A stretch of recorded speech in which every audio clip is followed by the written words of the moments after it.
ओम शांति।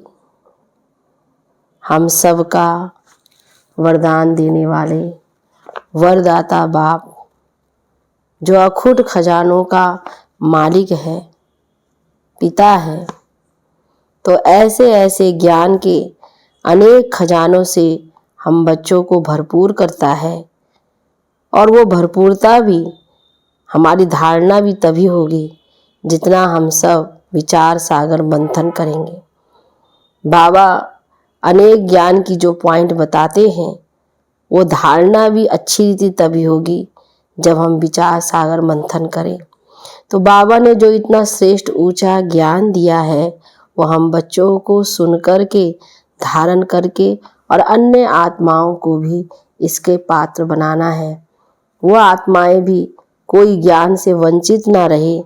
तो बाबा की अभी हर मुरली हमें यही समझानी दे रही है कि हर एक आत्मा का कल्याण कैसे करें, कोई भी आत्मा रह ना जाए। हर आत्मा की किसी ना किसी तरीके से सर्विस जरूर करो, सेवा जरूर करो, ज्ञान का दान जरूर करो। तो इस तरीके से हम सहज रूप से अपने आप को भी भरपूर करते हुए अन्य आत्माओं को भी भरपूर कर सकेंगे। तो सुनते हैं आज 5/12/2022 के बाप दादा के महावाक्यों में बाबा बोले, मीठे बच्चे जितना ज्ञान रत्नों का दान करेंगे उतना खजाना भरता जाएगा। विचार सागर मंथन चलता रहेगा, धारणा अच्छी होगी। प्रश्न में है, जिन आत्माओं के भाग्य में बेहद का सुख नहीं है, उनकी निशानी क्या होगी? उत्तर में, वह ज्ञान को सुनेंगे लेकिन ऐसे जैसे उल्टा घड़ा, मना बुद्धि में कुछ भी बैठेगा नहीं। अच्छा अच्छा करेंगे, महिमा करेंगे, कहेंगे हाँ सबको यह सुनाना चाहिए, मार्ग बहुत अच्छा है, परंतु खुद उस पर नहीं चलेंगे। बाबा कहते, यह भी तकदीर, तुम बच्चों का फर्ज है सर्विस करना। हजारों को सुनाते रहो, प्रजा तो बनती है। माँ बाप मिसल बेहद के बाप से वर्षा लेने का पुरुषार्थ करो। नॉलेज को धारण कर आप समान बनाते रहो। गीत है, तकदीर जगा कर आई हूँ। ओम शांति। तकदीर सदैव दो प्रकार की होती है, एक अच्छी दूसरी बुरी, एक सुख दूसरी दुख की। भारत के सुख की तकदीर भी है तो दुख की तकदीर भी है। भारत ही सुखधाम था, भारत ही दुखधाम है। मकान नया है तो अच्छी तकदीर है, पुराना है तो बुरी तकदीर। भारत ही पहले नया था, अब फिर पुराना हुआ है। इन बातों को भी तुम बच्चे ही समझ सकते हो, दुनिया नहीं जानती। तुम्हारा ध्यान इन बातों तरफ खिंचवाया जाता है कि बच्चे तुम कितने तकदीरवान थे। देवी देवता विश्व के मालिक थे, अभी नहीं हैं। अच्छी तकदीर बदल अब बुरी हो गई है। अच्छी तकदीर कैसे और कब होती है, यह समझने की बात है। समझाने वाला एक ही बेहद का बाप है। भारत की ऊंची तकदीर कब थी? जब स्वर्ग था। बुरी तकदीर अब है। गाते भी हैं, हे पतित पावन, आकर हमारी पावन तकदीर बनाओ। भारत पावन था तो जबरदस्त तकदीर थी। अभी वही भारत पतित है क्योंकि विकारी है। विकारी और निर्विकारी दोनों होते हैं। हम अगर इस समय निर्विकारी बनेंगे तो देवता बनेंगे। अब बाप को बुलाते रहते हैं, कुंभ के मेले पर भी जरूर गाते होंगे, पतित पावन सीताराम। पतित पावनी नदी तो है नहीं। मनुष्यों की जब तकदीर बुरी होती है तो कितने पत्थर बुद्धि हो जाते हैं। दुख और सुख का यह खेल है। तो दुख कौन देते हैं, सुख कौन देते हैं, दोनों के चित्र बहुत नामी ग्रामी हैं। सुख के लिए परमपिता परमात्मा को याद करते हैं। हे दुख हरता सुख करता, तो इससे सिद्ध है कि बाप कभी दुख नहीं देते। वो लोग समझते हैं भगवान ही दुख सुख दोनों देते हैं। पाई पैसे की बात भी कोई समझते नहीं है। अभी तुमको बाप ने पारस बुद्धि बनाया है, बुद्धि का ताला खोला है। तुम जानते हो सृष्टि का चक्र फिरता रहता है। सृष्टि पुरानी होती है तो उसमें दुख है। अभी तुमको 3 आंखें मिली है, तुम सबको समझा सकते हो, जबकि गाते हो पतित पावन आओ। फिर नदी पर क्यों आकर बैठे हो? यह यज्ञ तप आदि करना, वेद शास्त्र आदि पढ़ना सब भक्ति मार्ग है। बाप कहते हैं मैं इनसे नहीं मिलता हूँ। जब तुम्हारी भक्ति पूरी होती है तब मैं आकर सद्गति देता हूँ। योग का भी ज्ञान चाहिए, पावन बनने के लिए भी ज्ञान चाहिए। शास्त्र पढ़ने से तो पावन बनने की कोई बात नहीं। विवेक कहता है भारत जब पावन था यानी संपूर्ण निर्विकारी था, तब धनवान भी बहुत थे। सब बच्चे बाबा कहते कितने धनवान थे। ऐसा धनवान और पवित्र किसने बनाया? क्या गंगा स्नान करने से बने या शास्त्रों को पढ़ने से बने? यह तो तुम करते ही आए हो, फिर भी पुकारते हैं कि हे पतित पावन आओ। जब पतित दुनिया का समय पूरा होगा तब ही पतित पावन बाप आकर स्वर्ग की स्थापना करेंगे। पावन दुनिया है सतयुग, पतित दुनिया है कलयुग। बाबा कहते यह कोई समझते नहीं है कि पतित पावन एक ही परमात्मा है। गाते हैं पतित पावन सीता राम। अब उसका अर्थ भी बाप ही समझाते हैं कि सभी सीताओं का राम एक ही परमात्मा है। कहते हैं सबका दाता राम, तो दाता क्या यह भी नहीं समझते हैं। बाप समझाते हैं सबका दाता राम तो एक निराकार ही है। बुद्धि को बिल्कुल ताला लगा हुआ है, बुद्धि में बैठता ही नहीं है। सतयुग में सब पारस बुद्धि है, नाम ही है पारसनाथ पारसपुरी। तुम बच्चे भी इस समय पारसनाथ बनते हो। आत्मा गोल्डन एज बनती है। अभी आयरन एज बुद्धि है, गोल्डन एज बुद्धि फिर सुख उठाते हैं, आयरन एज बुद्धि दुख उठाते हैं। मनुष्य विष के पीछे हैरान होते हैं, पवित्र बनने में देखो कितना हंगामा करते हैं। गाया भी हुआ है कंस जरासंधी दुशासन पूतना सुपनखा, ये सब पास्ट की बातों का गायन है। जरूर संगम युग का ही गायन है। हर बात संगम की ही गाई जाती है। बाप कहते हैं मैं भी पतितों को पावन बनाने एक ही बार आता हूँ। तुम जानते हो कि बाबा का धंधा ही है पतितों को पावन बनाना। बाप रचयिता है तो जरूर नई रचना ही रचेंगे। रावण है पतित बनाने वाला और बाप है पावन बनाने वाला। उसका यथार्थ नाम शिव है। शिवरात्रि भी मनाते हैं। रात्रि का भी अर्थ तुम समझते हो। बाप आएगा तब जब भक्ति अर्थात रात पूरी हो, दिन होगा। अब बाप कहते हैं बच्चे पावन बनो, अब वापस जाने का है। सतयुग था, अब फिर चक्र रिपीट होगा। तुम बच्चों को मनुष्य से देवता बना रहा हूँ। देवताएं भी मनुष्य ही थे और कोई फर्क नहीं है। सिर्फ वह गोरे अर्थात पावन है और अभी के मनुष्य सावरे अर्थात पतित हैं। तो भारत गोल्डन एजट था, अभी आयरन एजट है। आत्मा में खाद पड़ गई है, वह निकलेगी योग अग्नि से। आगे मनमना भव अक्षर पढ़ते थे, अर्थ कुछ भी नहीं समझते थे। परम पिता परमात्मा के साथ बुद्धि योग लगाना है, परंतु उनके रूप का ही किसको पता नहीं है तो योग कैसे लग सकता है। कहते हैं परमात्मा नाम रूप से न्यारा है तो योग किससे लगाए। बाबा ने पूछा। भगवान उवाच मन मना भव। देह का अभिमान छोड़ो, अपने को आत्मा समझो। आत्मा का रूप क्या है? कहते हैं आत्मा स्टार है, भ्रुकुटी के बीच में रहती है। तो आत्माओं का बाप भी ऐसा ही होगा। उनको फिर नाम रूप से न्यारा कहते हैं। बाप के लिए कहते हैं ब्रह्म है, अखंड ज्योति तत्व है।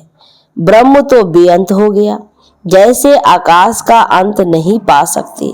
अच्छा, कोई करके अंत पा भी लेवे, परंतु उससे मुक्ति, जीवन मुक्ति तो कोई को मिलती नहीं है। सच्ची जीवन मुक्ति तो बाप ही आकर देंगे। मुक्ति, जीवन मुक्ति का अर्थ भी तुम बच्चे ही समझते हो। दुनिया तो कुछ भी नहीं समझ जानती। गाते भी हैं ज्ञान का सागर मनुष्य सृष्टि का बीज रूप है, सत है, चेतन है, पतित पावन है, तो जरूर पतित दुनिया में आएंगे। तुम समझाते हो जब ज्ञान है तो भक्ति हो न सके। ज्ञान है दिन, सतयुग त्रेता, भक्ति है रात। ज्ञान का सागर परम पिता परमात्मा है, ना कि पानी। यह सबको समझाना है। सारे भारत को कैसे पैगाम देना है, उनके लिए बाबा अच्छी अच्छी युक्तियां समझाते रहते हैं। मेला तो वास्तव में आत्मा और परमात्मा का ही गाया हुआ है। परमात्मा तो एक ठहरा, परमात्मा सर्वव्यापी है, यह कोई हिसाब नहीं बनता है। बाप ही आकर सबको दुख से छुड़ाते हैं। दुख में सिमरन सब करते हैं, कितनी लड़ियां मारते हैं। पूछो ये कब से करते आए हो, तो कहते हैं परंपरा से। फिर पावन तो कोई हुए नहीं और पतित होते गए। तुम्हारी बुद्धि में अब सारा ज्ञान भरा हुआ है। ज्ञान को कहा जाता है ब्रह्मा का दिन। ब्रह्मा का दिन नहीं कहते, क्योंकि ब्रह्मा ज्ञान अभी ही मिलता है। क्योंकि विष्णु का दिन नहीं कहते, क्योंकि ज्ञान तो अभी ही मिलता है। दिन प्रतिदिन पॉइंट्स रिफाइन निकलती जाती है। जीवन मुक्ति है भी सेकंड की बात। बाप कहते हैं ज्ञान सागर है, कितना भी लिखते जाओ। ज्ञान का सागर है एक बाप, अंत नहीं आएगा। बाप जब समझा कर पूरा करते हैं तो फिर इम्तिहान भी पूरा हो जाता है। शुरू से लेकर कितना सुनते आए हो। गीता तो बिल्कुल छोटी बना दी है। कितनी ज्ञान की बातें हैं, समझाना भी बहुत सहज है। तो बरोबर सतयुग में एक धर्म था, अभी तो कितने धर्म हैं, कितना हंगामा है, आपस में ही हंगामा हो गया है। एक धर्म था तो लड़ाई आदि का नाम नहीं था, सुख ही सुख था। चक्र का राज बुद्धि में है। बच्चों को समझाया है, तुम 84 जन्म कैसे लेते हो, चक्र रिपीट होता है। अभी तुम तमो प्रधान से सतो प्रधान बन रहे हो योग बल से। तुम अभी आस्तिक बने हो, त्रिकालदर्शी भी बने हो। दुनिया में और कोई भी रचता और रचना को नहीं जानते हैं, तुम बच्चे ही जानते हो। परंतु धारणा कर औरों को नहीं समझाते हैं तो पॉइंट्स भूल जाती है। एक माल बुद्धि में नहीं बैठता है तो दूसरा कैसे बैठेगा। दान देते जाएंगे तो खजाना भरता जाएगा। तो विचार सागर मंथन चलता रहेगा कि किसको कैसे समझाएं। भक्ति की महिमा तब है जब ज्ञान नहीं है। जो सर्विस पर है उन्हों की बुद्धि में नशा रहता है। नंबरवार तो है ही। महारथी वह जो दूसरों को आप समान बनाते रहते हैं, नॉलेज धारण करते हैं, पद भी उनको ऐसा मिलता है। तो यह मेहनत सारी गुप्त है। तुम बाप के बने हो तो समझते हो बाप से जरूर स्वर्ग का वर्षा मिलेगा। वहां रावण होता नहीं, रावण का राज्य ही अलग है, राम राज्य अलग है। तुम बच्चे अभी समझते हो कि रामायण भागवत आदि में सब इस समय की बातें हैं, गुड़ियाओं का खेल है। बाप समझाते हैं इस समय सारा झाड़ तमो प्रधान है, खत्म होने का है। तुम्हारी बुद्धि में सारा राज है। समझाने लिए कितनी युक्तियां बताते रहते हैं। समझेंगे फिर भी कोटों में कोई ये सैपलिंग लग रहा है। जो और धर्मों में कन्वर्ट हो गए हैं वह सब निकल आएंगे। हिंदू वास्तव में है असुल देवी देवता धर्म के। समझाना है तुम भारतवासी देवी देवता नस्ल के हो ना, देवी देवताओं को ही पूजते हो, देवता ही तुम्हारा धर्म है। पहले तुम देवता थे, फिर क्षत्रिय वैश्य शूद्र बने, अब फिर तुम ब्राह्मण बन देवता बनो। हम समझाएंगे भारतवासियों को अब ये सैपलिंग लगता है। तो बाप बैठ समझाते हैं मैं कैसे शूद्रों से कन्वर्ट करता हूँ, ब्राह्मण बन फिर देवता बनेंगे। कितनी समझानी अच्छी है। तुमसे कोई पूछे शास्त्र पढ़े हुए हो, बोलो भक्ति मार्ग में शास्त्र सब पढ़े हैं, परंतु सदगति तो बाप ही आकर करते हैं। तब तो तुम उनको बुलाते हो ना कि हे पतित पावन आओ। युक्ति से समझाओ तो समझेंगे जरूर। समझाने के लिए बच्चों में हिम्मत चाहिए। तो ड्रामा तुमसे सर्विस कराएगा, ऐसा देखने में आता है। कल्प पहले भी इसने इतना पुरुषार्थ कर ये पद पाया। ब्रह्मा बाबा के लिए बाबा कहते बाबा से वर्षा पाने का पुरुषार्थ पूरा करना है, जबकि बाप का वर्षा मिलता है तो हम रावण के वर्षे को हाथ क्यों लगाए। इतना ऊंचा राम शिव बाबा वर्षा दे रहा है। सर्वगुण संपन्न बनना है, ये है राजयोग। नर से नारायण बनने का अर्थात राजाई पाने का योग। बाप कहते हैं मैं कल्प कल्प कल्प के संगम युग पर आता हूँ। यह है चढ़ती कला का युग, बाकी सब है उतरती कला के युग। उतरती कला और चढ़ती कला होती है, ये चक्र बुद्धि में रहना चाहिए। बाप बैठ आत्माओं यानी बच्चों से बात करते हैं कि मुझे याद करो, ये अंतिम जन्म पतित नहीं बनो तो मैं तुमको विश्व का मालिक बनाऊंगा। क्या तुम मेरी नहीं मानेंगे? फिर तो बेहद का सुख भी तो तुम पा सकेंगे। तुम ये जन्म तो पवित्र बनो, मैं गारंटी करता हूँ तुमको विश्व का मालिक बनाऊंगा। बाप की भी नहीं मानेंगे क्या? जो फूल बनने वाला होगा उनको झट तीर लगेगा। भाग्य में नहीं होगा तो सुनेगा ऐसे जैसे उल्टा घड़ा। प्रदर्शनी में तुम कितनों को समझाते हो, अच्छा करते हैं, कहेंगे मार्ग बहुत सहज है, परंतु खुद कुछ भी करेंगे नहीं। सिर्फ महिमा की, औरों को कहा अच्छा है परंतु खुद चलना नहीं है, तो इससे क्या होगा? कहेंगे तकदीर में नहीं है। ऐसे प्रजा में आ जाएंगे। परंतु बच्चों में सर्विस का शौक होना चाहिए। हजारों को सुनाना पड़े। बेहद के बाप से वर्षा लेने के लिए माँ बाप मिसल पुरुषार्थ करना चाहिए। अच्छा मीठे मीठे सिकिल दे बच्चों प्रति माता पिता बाप दादा का याद प्यार और गुड मॉर्निंग। रूहानी बाप की रूहानी बच्चों को नमस्ते, रूहानी बच्चों की रूहानी बाप दादा को गुड मॉर्निंग। नमस्ते बाबा नमस्ते। धारणा के लिए मुख्य सार में पहली पॉइंट में बाप से पूरा वर्षा लेने के लिए अति मीठा सर्वगुण संपन्न बनना है। रावण के वर्षे को हाथ नहीं लगाना है। दूसरी पॉइंट में नॉलेज को धारण कर रूहानी नशे में रह सर्विस करनी है। बेहद का सुख पाने के लिए बाप की हर राय को मानकर उस पर चलना है।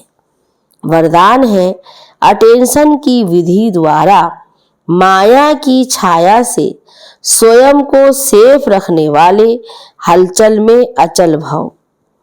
विस्तार में वर्तमान समय प्रकृति की तमोगुणी शक्ति और माया की सूक्ष्म रॉयल समझदारी की शक्ति अपना कार्य तीव्र गति से कर रही है। बच्चे प्रकृति के विकराल रूप को जान लेते हैं, लेकिन माया के अति सूक्ष्म स्वरूप को जानने में धोखा खा लेते हैं, क्योंकि माया रॉन्ग को भी राइट अनुभव कराती है, महसूसता की शक्ति को समाप्त कर देती है, झूठ को सच सिद्ध करने में होशियार बना देती है। इसलिए अटेंशन शब्द को अंडरलाइन कर माया की छाया से स्वयं को सेफ रखो और हलचल में भी अचल बनो। स्लोगन में हर संकल्प में उमंग उत्साह हो तो संकल्पों की सिद्धि हुई पड़ी है। चा चा